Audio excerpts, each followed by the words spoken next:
All right, this is episode 49 of the Breaking Balls podcast. And Bob, Google Maps told me that the Atlanta Motor Speedway was closed today, but I could have swore that there was cars on track going around in a circle. And does Mike Choi hate me? I think he yelled at all of us, Ad. He called me a keyboard warrior.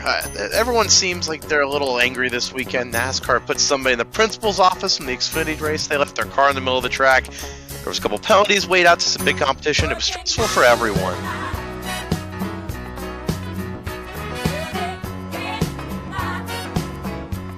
Flags in the air. Boogity, boogity, boogity. Let's go racing, boys.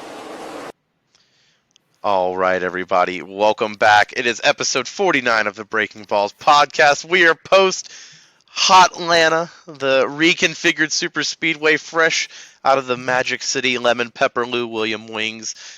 No Dawsonville siren to be heard this weekend. Chase Elliott, of course, still out. But Ad, the track down in Atlanta, I guess there was action. I mean, it was open. I could confirm your Apple Maps conundrum you said earlier, but I don't know if it was good action. We can break it down. We got a lot to talk about this week. Yep, 100%, Bob. May as well explain that story right off the jump really quickly here. Was just Googling things pre-show to kind of check out the results, things like that, just things that slipped my mind as I was watching the race, and of course accidentally typed it into Google Maps, as one does every now and again, and turns out that they thought that the racetrack was closed today. So apparently it was not standard operating hours for this race, and I'm not going to lie to you, Bob, knee-jerk reaction to this one, it may as well have been closed. Not a lot of interesting stuff happening in this race. Won't bury the lead, so congratulations, Joey Logano. Wins what led 161 laps of this race, so all the power to him. But Bob, this just felt like a lot of follow the leader. It feels like this is going in the wrong direction for NASCAR. I think there was general excitement around it last year, but now that the shininess has kind of worn off a bit, it feels like we're in a little bit of trouble. I don't know what you thought about it, but it felt problematic watching this race. It definitely wasn't very interesting racing in my opinion. Yeah, obviously you do get a good stage 3 to kind of, at least leave you with a better taste in your mouth there. A competitive finish, it wasn't a wreck fest like the traditional super speedways. Obviously, they have kind of mirrored this reconfiguration in Atlanta from that traditional, oval mile race to a kind of a mini Talladega, if you will. The racing last year, it was really hot for one of the races, if not, I want to say both races. So the track was really slick. They had trouble controlling the cars. Obviously, with it being cold down there in Georgia today, grip was not a factor. You saw guys having long tire runs, 70, 80 laps toward the end there. If you're Eric Almirola, you wish your tire would have held up a little longer. But I don't know, NASCAR wants this exciting super speedway racing, and it just kind of felt like it was follow the leader the first two stages. You had the, Bubba Wallace single car spin early. You had a wreck toward the end of or at the beginning of stage 3 that kind of reshuffled the field there, but not a lot of action. It seemed like whether it was the package that we've seen with the super speedway struggling recently, I don't know. It just the action was not there, at least for the full 3 hours today. No, 100%.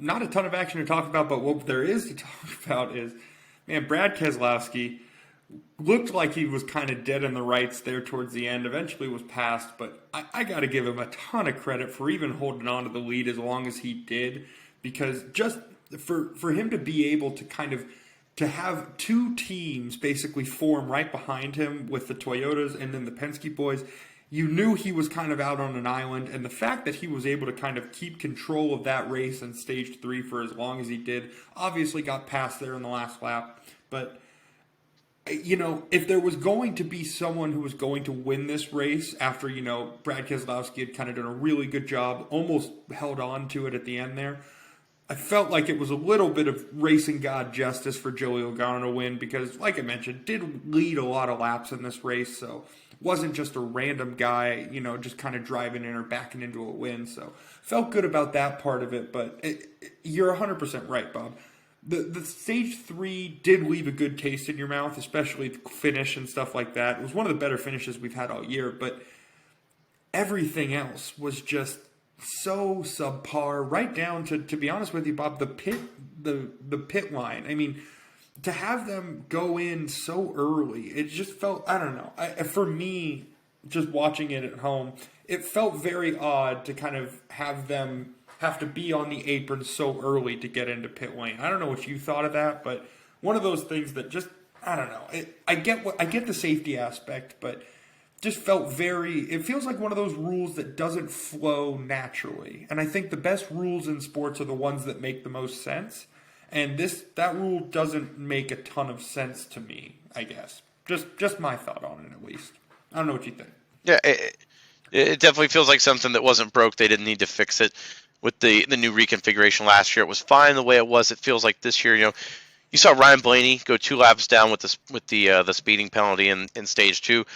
Ultimately did come back, got the wave around a couple of times, ended up getting back on the lead lap there and challenging for the win. But yeah, it just feels like something that, why are we doing this? But you touched on the Fords.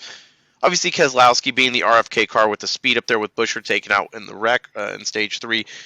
Great to see them, have speed the first couple of races. They didn't have that last year in the oval tracks, and you've seen them with the super speedways and the ovals so far have success, even the short tracks. I mean, if you're an RFK fan or if you're in that, garage, you've got to be happy with the progress they've made in the last, 12, 13 months with Brad Keselowski's leadership. And, I got to mention, though, Joey Logano, like you said, don't want to bury the leader, led over 160 laps. It's impressive to see the guys like Blaney, Logano, Keselowski, Denny Hamlin, always in contention at these super speedways. I mean, these guys are the best we've got. And you always, I swear, it's that Ford Penske alliance that, Logano, Blaney, you see Cindric, he won stage 2, Logano won stage 1. Brad Keselowski, the former, Penske driver, he did a lot to bring that culture, I think, over with that super speedway package they've got there. I mean, it just feels like the usual suspects in these races. And, it really is impressive to see guys like Joey Logano consistently bring it every time at these tracks. And even when he was dead to rights going into turn, 2, coming out of the last lap, Chris Bell made that one move, and, he had LaJoy right behind him. He used different manufacturers, used unlikely pairings, and at the end of the day, Joey Logano, man, it's impressive to see him work his way up in the short amount of time, in the crunch time, with the talent he's got around him. I think that's the one thing that really gets lost in a lot of super speedway racing is that there are guys who we consider to be very good and almost, kind of incredibly skilled at super speedway tracks. But the big part of that makes it even more impressive is that, there's a lot of luck in super speedway racing. So to be consistent in any way, shape, or form, it just goes to show you that they've got something figured out. And it just, the more you think about it, the more impressive it gets. Because look at a guy like Kyle Larson today. That's the name that comes to my mind. That's a guy who does just about everything right. Arguably one of the best race car drivers in the world right now. And for whatever reason, can't seem to get a good finish or finish at all at a super speedway. I mean, and not to mention, just a side note, 8 minutes and 30 seconds may be the longest time we've ever gone into a podcast without talking about the Chevys this year, Bob. Because we've been talking Fords this entire time, and the only reason we're talking about Kyle Larson is because he crashed out. So, kind of good to see the Fords really kind of take charge of this whole weekend, to be honest with you. It was a very impressive weekend for Ford. Yeah, I mean, you look at it, and we talk about the Ford's domination on super speedways, but Chevy, I believe that they said on the broadcast, has won the last 6 or 7 super speedway point races. So, to have Corey LaJoie be your top Chevy driver, I mean, that really shows that wasn't really Chevy's day out there. Obviously, you look at qualifying, we knew Fords were going to be strong. They were 1 through 8 to start the lineup today. I mean, that is just showing the raw speed of the blue ovals that, 2 weeks ago, Ad, we were pressing the panic button after Las Vegas saying, what is Ford looking like here? We thought they were going to take a step this year, and this is kind of ultimately what we thought they were going to look like, a little bit better. Obviously, they are going to be better in the super speedway type package because they have the strength in numbers there, but I mean, man, credit where credit's due. Doesn't matter if you have the numbers, you have to have the speed too, and to qualify 1 through 8, and at the end of the day, to go 1-2, and really they controlled the race on the bottom line, especially all day, goes to show that they have a great super speedway, factory setup, and whatever they're doing it better than the rest of the teams. Like you said, Kyle Larson's a great example. Yeah, Bob, I think you're hitting the nail on the head here because you're talking about the setups, and I think honestly that's where this conversation's got to go next because, we complained about it a little bit in the offset of the show here in the onset. This package is clearly not right for this track. It's just there isn't enough horsepower. There's not a lot that guys can do to get runs. I think what was most noticeable to me, and we talked about this in the pre-show a little bit, Bob, the way that Brad Keselowski was taking air away from Joey Logano in a way that in the past or in past generations of cars that NASCAR has raced, that would have very much affected Joey Logano. And it did give Brad a little bit of a run, but nothing more than a car length in order to make a move, in order to make like an active pass. And I don't know, Bob. It just seems problematic that we are going to a track that NASCAR just spent millions of dollars to renovate, and we're driving in circles and it's follow the leader. There's got to be something they can do, right? I think we're going to have to get used to this Atlanta kind of configuration. Like you said, they spent millions of dollars to, do this kind of super speedway-like upheaval. They wanted exciting racing for the fans, and, there's ways to do it. I think that, I think a lot of it is the package. They just can't generate the runs that, you've seen at Daytona and Talladega, or they can't really go 2 and 3, or they can't go 3 wide at these tracks that historically they've been able to. And obviously Atlanta is a much tighter track than that, less runoff, less room to go. That 3 wide you saw a little bit today just out of desperation. I thought they were 3 wide a little bit more than Talladega and Daytona, to be honest with you, but that was just because of the pressure that they were under today. I mean, I don't really know what they can do, Ad. I really don't. I'm glad that it's not my call because, guys like Denny Hamlin say they're not going to give you more horsepower. Maybe we can take off tire grip some way or another, maybe treaded tires, something that makes these cars, you have to, baby the throttle like the old days, but you're not going to see them increase power. And I think you and I both think that's probably the only way they can absolutely do that with just the setups they got right now. I mean, it's a little absurd to me, Bob, because there was a time where figuring this out would be very expensive for NASCAR. And it would take a lot of trial and error and sending cars and whatnot to this track. But we have the technology now through iRacing in a lot of ways where they can play with the horsepower of these cars and get an idea in a sim of how these cars would react and how they would race together. And you could kind of narrow it down a little bit to maybe put a package together that's going to get at least a little bit better racing. I mean, because at the end of the day, this follow the leader stuff, you're losing everyone. It's not exciting to the new fans, and it's especially boring to your fan base. So how do you it's one of these things. It is exactly the sad part about this Atlanta race, to be honest with you, Bob, is for the first 2 stages, it was a living stereotype of what non-NASCAR fans think NASCAR is. It was a bunch of guys driving in a circle. That's all it was today. And it was, obviously it's impressive because of the speed that they're going, and it's, the shorter track at that speed is very cool. But at some point, after watching the same thing over and over and over again, it just doesn't have the same effect. And they've got to do something to give the best race car drivers in the world a little bit more power and a little bit more ability to kind of leave their imprint on the race. Because right now, Bob, all we're seeing is a bunch of guys following the leader. It only matters how if you nailed your setup from the manufacturer, you're going to have a good day. If otherwise, you're going to sit in the back of the pack and really do a whole lot of nothing. And I just think it's bad for the sport. There's no bones about it. It's just bad for the sport. It makes you take risks like Eric Almirola today. You saw midway through stage 3, he's out there on 70-lap tires that, really probably shouldn't be out there. It was kind of an unnecessary risk to stay out there twice, in my opinion. I think if you're going to do that, you can get away with it once, maybe not twice at that stage of the race. But it has him going for track position, and ultimately he blows a tire, takes out a couple of decent cars. Kyle Larson, as your favorite Luis Suarez, Daniel Suarez. I mean, there were multiple guys that got taken out in that spot where the leader just blows a tire going for the win because they're, track position is so key. You can't pass for the most part. Yeah, you have a guy like Chris Bell, a guy like Ross Chastain have a rare restart where they'll go up 10, 15 spots, but for the most part today, it was all about your track position. And it takes these unnecessary risks like Almirola, and it wrecks out multiple cars. Yeah, I mean, I got the, I understood. At least I think I tracked the thinking on the Eric Almirola decision to stay out because I think they thought weather permitting. I think that they thought that maybe it was cold enough outside would have saved enough tire to where they could have taken that risk. But like you said, it just seemed a little bit unnecessary. So other than that, Bob, I mean, I don't know. I had a little bit of a CTE moment here, Bob. I had something to say, just completely blanked on it, but. I just at this point, who knows, man? You need to come save me because this isn't getting better. Okay, I'm gonna be. I got you. I'm gonna throw you a life vest here. No, obviously the racing. When you did have some racing, I will say the one spot, notable stage 3.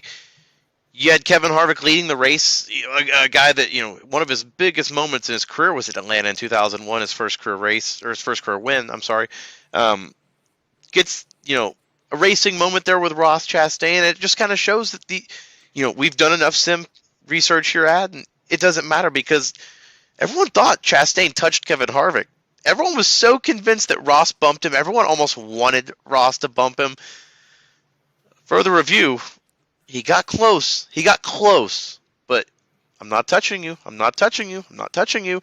Just took the air off the back of that 4 car, and I could just feel Ross Chastain sucking the Anheuser-Busch logo right off the 4 car straight onto the 1 car, taking the sponsorship from SHR next year. I can just feel this transition of power from sponsorship to car.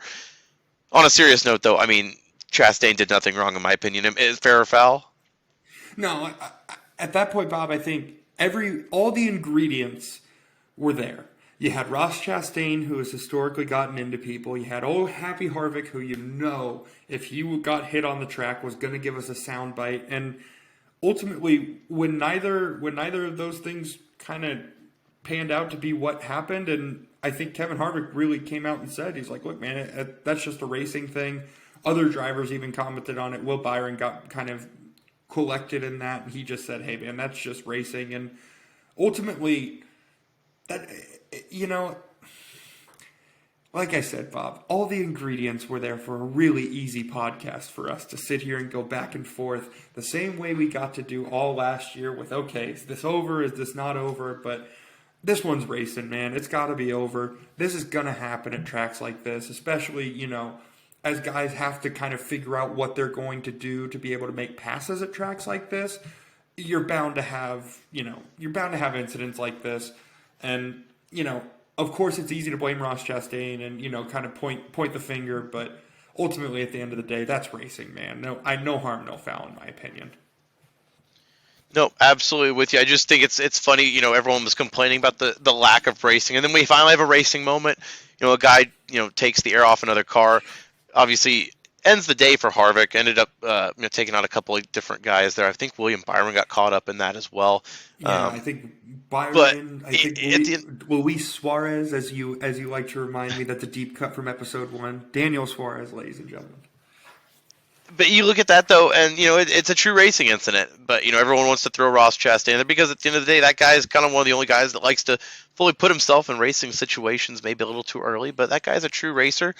You hate to see Harvick's day ended, but, there was a couple of different cars that got taken out in Stage 3, like I mentioned, Almirola, Suarez, Larson, Harvick, that could have been in there. But, at the end of the day, the Chevy stranglehold is no more.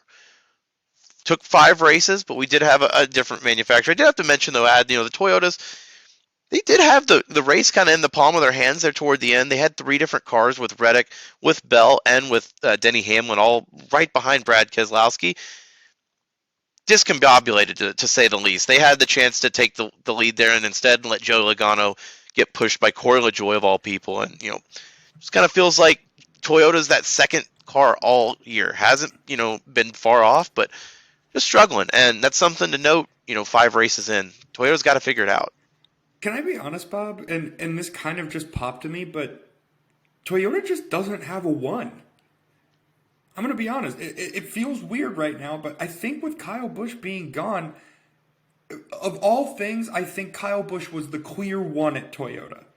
At the end of the day, I think there would be people who would fight me on that, and I would have that debate with you, but Kyle Busch was number 1 at Toyota. it was evident in everything they did. There was no Denny Hamlin truck racing series. That's all I'll leave at that. There is obviously now 2311, but that's with another investor. So it just seems as if within that power struggle of who's going to kind of rise to be that face of Toyota, it just seems as if no one in any of the camps, whether it be 2311, JGR, it just doesn't seem like anyone is on the same page. I think there's a lot of turmoil, and rightfully so, Bob. I mean, we're looking at an organization that obviously Ty Gibbs' loss of his father is one thing that we can never, it's awful. That's terrible. But on the other hat of that, that's also the guy who was largely in charge of a lot of your day-to-day operations as far as the race team went. And losing him in a sudden nature like that, I don't think we're really giving that the amount of credence that it deserves, because that's an organization right now, in my opinion, Bob, that's really just kind of trying to tread water and figure out what the future looks like. And they're missing two of the biggest pieces of what they did well last year. It's just, I think it's a much deeper situation than it appears to the eye, in my opinion. Yeah, I think it's more the first part than anything. That they don't have a clear one. They have one championship on that team in Toyota, and it's Martin Truex Jr. He hasn't performed in the last few years, obviously missing the playoffs last year. Did win the Clash out in LA to jumpstart the season, but, a couple top tens here and there. P23 today. Obviously, it feels like Chris Bell's kind of the hot hand at Toyota. Denny Hamlin's the guy that everyone kind of looks at. But, yeah, there's not a clear number one there at Toyota, and that's something that you got to look at because, you look at the just the kind of general results today that jumps out to me. Obviously, like I said, Truex was P23. Ty Gibbs did sneak into the top 10 there, ninth. Chris Bell, obviously the top Toyota with at P3. Denny Hamlin, sixth. A couple of guys that did have some good runs, got to give credit. The Legacy Motor Club I've been calling out the last few weeks, they've struggled. Noah Gragson was in the top 15 all day, ended up P12, and Eric Jones somehow or another snuck in. And when a guy that last year had great runs and then couldn't finish, this year has had some bad runs and finally finished a race off P8. I mean, that's a big move for them in the 43 car to build off of, hopefully. And it just felt like this was kind of a mixed bag out here for the race. I mean, obviously SHR was pretty much a non-factor for the most part today. Anything I missed today? Anything that we jumped out that you'd like to just kind of jump on here as far as the results? It was, like I said, a mixed bag, it looked like. Yeah, I think, obviously Ford had the success that we talked about earlier, Bob, but I guess as far as not necessarily results go, but I guess, we like to talk a little bit of broadcast on the show here. And, Bob, Mike Joy, I'm just going to say it because I'm not even going to necessarily repeat the comments because whatever, you can go look at them on Twitter and figure out what was said, but I will react. My reaction, Bob, to seeing it because you shot me a text message when it was happening, and Bob, Mike Joy's got a job that all of us would kill for. He sits around every weekend and gets to go to every track and watch NASCAR and call and make the call and look at the race and give an objective opinion on the race. That being said, the reason that Mike Joy has his job are the people that he is sitting there and now finds it hilarious every week to either throw a jab at or make fun of or that type of thing. And, it just kind of rubs me very much the wrong way. I get that he's trying to make light of a situation, but your employer is doing a bad job. Let's face facts. I hate Fox's broadcast. I think the only thing that they have done productive to add to the broadcast this year has been that loading line, whatever the heck you want to call it, progression line. I don't necessarily know, but I like it. Helps me keep track of where we're at in the race. I'm a real big visual learner. But, Bob, it just rubs me the wrong way when your commentator is sitting there calling out fans for a sport that is already struggling for viewership as is. So maybe, just maybe, we should be a little bit more inviting with the things that are said on the broadcast. Because, to be honest, Bob, it was bullshit. Listening to it just, I don't know. It seems like the exact opposite of what NASCAR does. The only way that it could have been more NASCAR is if you would have made the comments and we were at a side-by-side commercial. So, whatever. It's just, you don't see this in the other sports, even when, commentary gets, criticism. It's unprofessional to kind of, keep doing the keyboard warrior and, mention the side-by-side commercials all the different times. We know what it is. He knows what it is. If you're a fan that doesn't know what's going on, if you're just a casual fan listening, you don't hear that in any other sport. So it's just, I love Mike Joy. I think he's got a great voice. He's been the voice of my childhood growing up. He's a knowledgeable motorsports historian. I mean, that man knows anything about it. So it's just more disappointing than anything because, it almost feels like the old man yelling at the cloud kind of meme there where, it is what it is. But you just got to tune out the noise because, again, you don't see that in F1 or any other motorsports broadcast. And it just, at the end of the day, we need to be growing the sport. We need to be welcoming fans, not pushing them away. And, this is just another example of the old school NASCAR just kind of, not willing to adapt, it feels like. Yeah, it's just an interesting thought because honestly, dude, it's kind of like going to your parents' house and like you don't know why your friend or not your parents' house, your friend's parents' house or like your friend's house, and you're hanging out and like you're sitting down at dinner, and then all of a sudden like the parents just start going back and forth at one another, and like you've got no idea where any of this is coming from. That's what it's got to feel like to be a new NASCAR fan right now because Mike Joyce just kind of throwing shots at people who are like the traditional fans of NASCAR, and everybody's like, wait, what the fuck's going on? Like, what's going on here? Like, why is he doing this? So, I don't know. Here's what I'll say. I am not a big Joe Buck fan, personally. I think baseball, he's worse. Football, he's better than he is at baseball, in my opinion. But Joe Buck takes a lot of shit from every direction. From every single angle, whether it's deserved or not, he takes so much shit, and you almost never hear him say anything because he understands. He's got the best job in the world. He gets paid to watch sports and talk about what he's seeing. You have got the best job in the world. Don't complain. It's the one thing that will make people tune out almost instantly. If you have any sort of complaint while doing a job that millions upon millions of people would kill for, I mean, you're wrong. And that's just, I get it. Love Mike Joy, but I think he's wrong here, Bob. It's not only that, though. It's just you also are just giving a spotlight to that small percentage that is going, loud on the Twitter comments there. You're giving that a platform. You're shining more of a spotlight on the negativity that, frankly, if you're not on Twitter or social media, you don't know any of this is going on. Now you do. And you just don't want to spotlight that negativity because NASCAR needs to grow. They need to, expand more to their audience. And this is, again, alienating the fans that are watching and that are wanting to better the sport and the broadcast.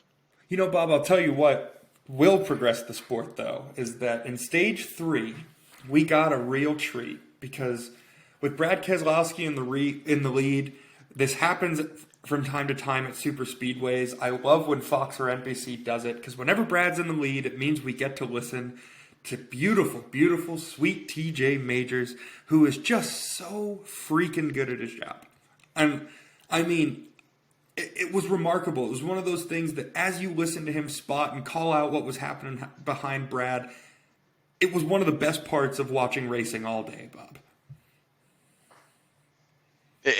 If you close your eyes and you just listen to TJ Majors give the direction of the field behind you, you could literally close your eyes and feel like you could drive the car. And, as a driver, that's exactly what you want right there. You want to be able to close your eyes and feel like you know what's going on behind you. It's impressive to hear him paint the picture of, the moves that are the runs that are coming behind him, the momentum on the top, the bottom, which car is more of a threat, when to move, start in the bottom and come out of the turn on the top. It's just, it really just shows, like you said, most people think they're just going around in circles. There's so much more to it. There's just, it takes a village. It takes a full team effort, especially at tracks like this, where the momentum, the super speedway style racing is so tight. The field is so combobulated. Man, it just shows the value of having an elite spotter like TJ Majors or someone like that that's been around the block for a minute. Yeah, I just think guys like that, I mean, especially because of all they do with their podcasts and stuff like that, they're just so good for the sport. And the problem is, Bob, is they make themselves so accessible with the podcast that you kind of almost, it makes them feel like, oh, hey, they're kind of just like us. They're, one of the boys, that type of thing. But let's not get it twisted, man. They are elite at their jobs. And that was what today, that kind of reminded me was, oh, hey, that's not just the dude from Door Bumper Clear who's calling out what an idiot. It's, it's a guy who has been doing this for, upwards of 30 years at this point. And I mean, shit, it's just so massively impressive that I wish NASCAR would highlight the work that some of those spotters do more often, because it was so cool to just be able to listen to the broadcast and kind of know what to look for, more importantly, or to know how runs develop, because that's the big thing with these super speedway tracks, is just understanding where the speed is coming from and where to look. And listening to a spotter's perspective, I think you get a really good idea of that as a fan. No, absolutely, and they're kind of the forgotten heroes. Everyone always talks about the crew chiefs, the pit crews when they get you out in front. But the spotters are the unsung heroes, because they're the eyes in the sky. They tell you what's going on. They'll tell you if it's clear or not. If there's a wreck ahead. They're just, if a lap car is in front of you, they'll go to the other spotter and clear the way for you. It's just kind of the unsung heroes of the team that nobody really wants to give credit to, but we over here at Breaking Balls understand that the spotter is a massive part of the success for a NASCAR team. And go ahead. Go ahead. Please go ahead, Bob. And you can feel free to jump on this take with me. It's an early adopter take. I'll let you jump on for free. But spotters are the offensive and defensive linemen in NASCAR. No credit, but you couldn't get through a race weekend without them. So, got to give them the credit where they do. We give offensive and defensive linemen credit on this podcast, and we are a spotter-friendly podcast. We're saying that right now.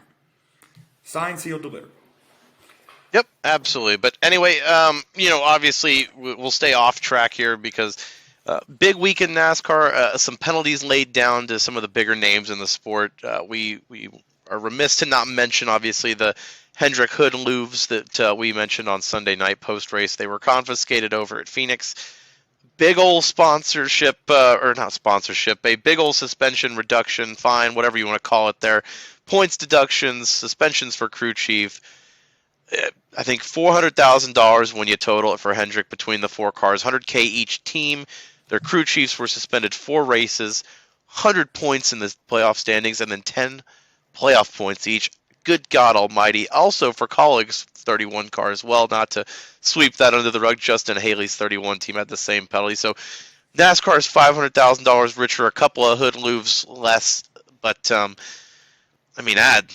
we laid the hammer down on Hendrick. People thought maybe they'd go easy on him. It was kind of an inconsistent rule. They thought maybe this appeal that they're going to do, maybe this won't happen. Maybe they'll get out of it. But right now, biggest, I cannot emphasize, biggest reprimand in the next-gen era. They laid the hammer down on the big boys. What were your thoughts on this?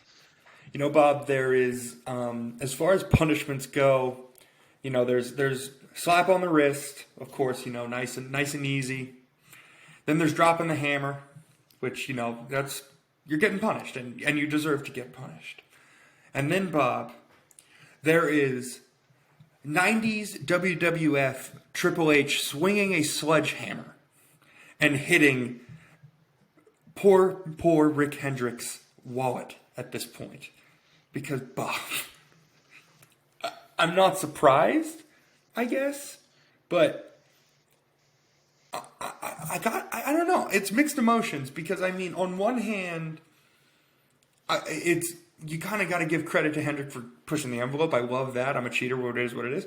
But on the other, you definitely have to come down hard, and you just have to make it such that you got to deter it. So I get the punishment. I'm not going to feel super bad for old Mr. Hendrick because he can pay it. He'll be fine. And at the end of the day, they took a risk, and now it's time for them to kind of pay the fine there, do everything. And I just do think it's kind of funny because, Kaulig gets buried in the wash here of all the penalties and whatnot that have come through. But we'll let the big boys take the brunt of this one. And yeah, man, I don't know, Bob. I certainly couldn't afford to pay it. No, obviously Papa Rick's got a deep pocketbook, so he'll be okay. Obviously, more than anything, I think he would have rather paid the fine than have the points deductions. It takes all of his car. Alex Bowman was leading the points standings for the first time in his career. That lasted for, I think, 36 hours from post-race to penalty deduction. God bless that team. It takes William Byron. He's had some playoff stage points wiped out already. I think Chase Elliott is now second or third before this race in points going into the Atlanta race, and he hadn't raced in 2 races. So it really was a detrimental, if you're going to win the regular season, you're probably not now if you're a Hendrick driver. So detrimental for their success moving forward and setting up a playoff run. Obviously, doesn't put a nail in the coffin, but man, just lobbed it up and swing it out there. Ad, go ahead. Oh, Bob, you said the word. You said it. It's a long word. It starts with D, and there's a short man that starts with D who says the podcast. It's action detrimental, Bob. And that was the other penalty that got hung out, got laid out this week was old Denny Hamlin, man. Start a podcast, they said. It will engage with the fans, they said, and you will also get fined and penalized points, they said. And I don't know about you, Bob. This leaves a terrible taste in my mouth, but you got the bumper behind you, so you've got the right of way on this one, pal. Why don't you give your opinion on what the old penalty to Denny Hamlin? Yeah. Well, if we're gonna go ahead and jump into this, we might as well. Just disappointed with the ruling there. Obviously, I get the whole retaliation, penalty. That I understand what NASCAR is trying to do, policing the sport, but once you leave the track, it's over. It's done with. If race control didn't see anything that was a red flag to them, that jumps out to them as they were trying to wreck each other, then hey, to me it is what it is. At the end of the day, they want their drivers to have personalities, to be accessible, and for somebody like Denny Hamlin to put himself out there and have a podcast weekly. Everyone in NASCAR listens. Every single person, fans, drivers, owners, media members, everyone's listening. They want to hear. And for him to come out and immediately do this, it really does test NASCAR. And they didn't blink, but at the same time, you got to have wiggle room here. You've got to let your drivers have personalities, because let me tell you, Dale Earnhardt back in the day, if he had a podcast, he'd be telling everyone how many times he wrecked Terry Labonte and how much he hated Darrell Waltrip. So you've got to adapt to the times. There's the precedence to be set. Obviously, if he goes beyond the line, yeah, absolutely. But he even said it. He took Ross Chastain out, but there was nobody else in the race really at that point. They've wrecked each other. There's so many times where there's been more malicious attempts to wreck each other in NASCAR. It's just they're not documented on tape. And Denny Hamlin kind of has to be the fall guy because he has the podcast. And for me, it's just a way of NASCAR not kind of modernizing with the time. There's a time and a place, obviously, but Adam, I'll get off the soapbox here. What were your thoughts on it? I'm in the same camp, Bob. I just don't like it because not only is Denny Hamlin a driver, he's an owner. And I think that's part of the problem here is that Denny Hamlin paid a lot of money to get into business with NASCAR through being an owner. And with that investment, I think he's got a right to say whatever the heck he really wants to. And obviously, I get the race safety fact of this whole thing, but you're telling me that everyone at the track at Phoenix looked at that move, saw exactly what happened, and just decided to do nothing, considering the history, everything that's there. They decided to do nothing. And then all of a sudden, because Denny came out and said the quiet part out loud, all of a sudden then they decided it was time to penalize him. I mean, it just feels stupid. It feels like all you're going to do. To be honest, it feels like the NASCAR brass is somehow trying to cling to a sense of control that they used to have back in the 80s and 90s that just isn't feasible in today's modern world with drivers and owners and social media and the interaction of the fans and everybody. There is less and less of a need for this middleman sanctioning body type that is NASCAR. So, I don't know. It's just interesting to me, Bob. I don't like it. I just don't like the way that, because the way you build these connections or you connect the drivers immediately to the fans, and the best way to do that is a podcast. So to then police the podcast, it just doesn't make a ton of sense to me. No, I'm with you there. And then obviously you've got the Xfinity, debacle on Saturday night where Josh Williams is, told to, park the car. He's got damage and he didn't want to fix it in the garage. And, most drivers and media, I think, thought it was a pretty harsh ruling, but NASCAR rules it immediately after he comes back on track. And Josh Williams says, okay, well, you want me to park the car? I'm going to park the car in the middle of the start-finish line on the front stretch. And he walks through the grass in the infield, goes over the hauler. NASCAR tells him, get in the meet or in the NASCAR control trailer, and looked like he was in the principal's office there. You got the picture of him sitting there. They said he was in there for almost 3 hours. The car's parked outside of it. They towed it all the way back to the hauler. It just feels like NASCAR is trying to, be the principal, the parent after, the kids are starting to rebel a little bit here. And I feel like we're at a crossroads with the sport. I feel like NASCAR has got to take a step back and realize, hey, we can't just, have a thin, strict line for these drivers. They're drivers. They're, at the end of the day, they're adrenaline junkies. They're going to act out. Obviously you've got to keep it somewhat civil here, but just feels like NASCAR is trying to, be a little too corporate with the drivers here. You got to let them act up a little bit. It's good for the sport at the end of the day. Josh Williams has more fans today than he's ever had, and it's all because he, get the middle finger and the, don't tell me what to do to NASCAR. And, that's kind of what the sport's been built on at the end of the day there. Yeah, and that's exactly what I was just going to say, Bob, is that there's a spirit of rebellion that lives in NASCAR that, of course, you're going to have incidents like that. It's part of what makes NASCAR, in my opinion. And, obviously, is it necessary? Will I go as far to say it's good for the sport? No, I don't think it's necessarily good, but it happens. And you're right, Bob. It's the type of personality you're dealing with. You're dealing with people who live on that line of life and death, of being comfortable, constantly getting in a car and driving it faster than any human being should for 3-4 hours. They're crazy. You can't fix crazy, so you kind of gotta live with it. You gotta it's like you got in bed with crazy. You really did, and now you gotta sleep with it. And there's good to that, there's bad to that, and there's everything in between. But Josh Williamson, man, just a chef's kiss of a performance, though, Bob. You got to respect the way he committed to it, and for that, I respect him. Yep, it's an entertainment business at the end of the day, and Josh Williams is entertaining people. He gained, like I said, a lot of fans last night that most would not, have any other way to follow him, but now because he stuck it to the man, he's one of their favorite drivers moving forward. It's just a complete 180 in this sport, and that's how you do it. Go ahead. He may have given us, Bob, my favorite quote from NASCAR in the past few years here, when he said, and I quote, "What are they going to do? Fine me? I can't afford to pay it." So I love it. It's that type of attitude where it's like, dude, what are you going to do?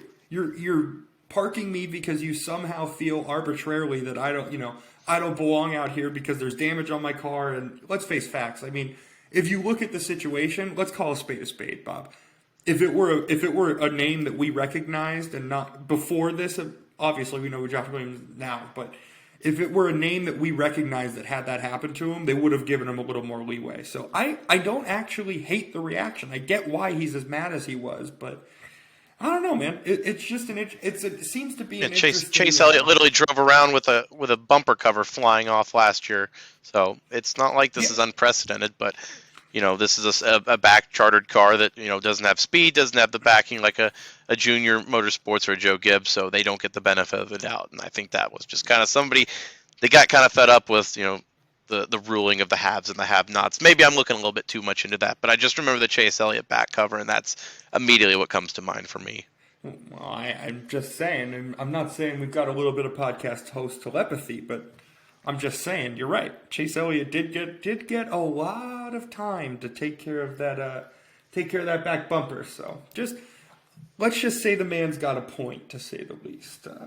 An argument per se, Bob. But no, absolutely. I was just gonna say, other than that, kind of a disappointing weekend of racing, Bob. I mean, ultimately, it was the follow the leader stuff that kind of kills the watchability, makes it very easy to nap during these races. I caught a sweet nap during stage 2, no cautions or anything, so very clean for me. But any final thoughts here, Bob, as we kind of come to a close here? No, I'm excited. I think Coda next week, there's going to be a lot of exciting things going on, a lot of new names, a lot of just different people in the sport that we don't usually have, a lot of familiar faces that'll be coming back too. So a lot of energy will be around Coda next weekend, our first road course of the season. Obviously, a great finish last year with Chastain and Trackhouse getting their first win. So there'll be a lot to break down. I'm hoping it's going to be a little bit more exciting than Atlanta this week. Our first race back on the East Coast, on the east of the Mississippi, and hopefully we go back on the other side in Coda and we get a little bit better racing because, yeah, like you said, this week was a little bit a letdown for what we had last year with two really good races. It just felt like this year was a little bit left to desire on all three races. Yeah, no, I agree with you 100%. I don't know. This seems to be more of an issue. I guess my question for you, Bob, is do you think there is more of an issue here with the car or the track? When you look at Atlanta, do you think that the problem is in what they did with the repave, or is it strictly the fact that they just don't have enough horsepower in these cars? It's hard to say just because we've only had such a small sample size. I think it's more of the car than the track just because the super speedways haven't been great racing either.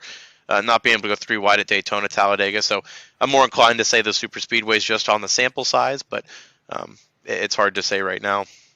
Yeah, I'm here with you. I guess I don't know what to make of it. Because in theory, New Atlanta seems awesome to me, and it produces a type of racing that I would generally like, but then, you kind of see the product that's out there, and it just turns into a big fall of the leader fest. So, I don't know. It'll be interesting to see, the people smarter than us kind of commenting on these things throughout the week, and maybe, maybe this is finally the momentum we needed to kind of maybe get NASCAR to see, hey, maybe you need a change, but highly doubtful. So I don't know. Anything you got coming up, Bob? Anything you need to get off your chest, pal? We okay? No, I think we're good. Sure? Excited for Coda next week. I know we had a little bit of a tough loss this weekend. Yeah, we did. The Tigers went down to Princeton. Tough loss on Saturday night, but we'll be okay. Focus on racing season now. I'm excited for Coda this week, but other than that, yeah, it was just kind of a boring weekend. So we'll see what next weekend holds for motorsports. But other than that, did we miss anything? No, I think the missing was out of the way once Missouri was done shooting baskets. All right. I'm sorry, dude. That was the softest. I'm going to be honest with you. That was a very bad. If you're going to come at me, at least be funny. Yeah, that's all I ask. Hell, I'm sorry, dude. That was literally like, okay. Like, yeah, no, I feel I'm going to leave this joke in. That's how bad. That will be my punishment. I'm leaving that joke in. I'm sorry. Well, that was done. Just like Atlanta, we're going to end on a sour note here. But this was episode 49 of the Breaking Balls. We'll see you down in the Lone Star State for Coda.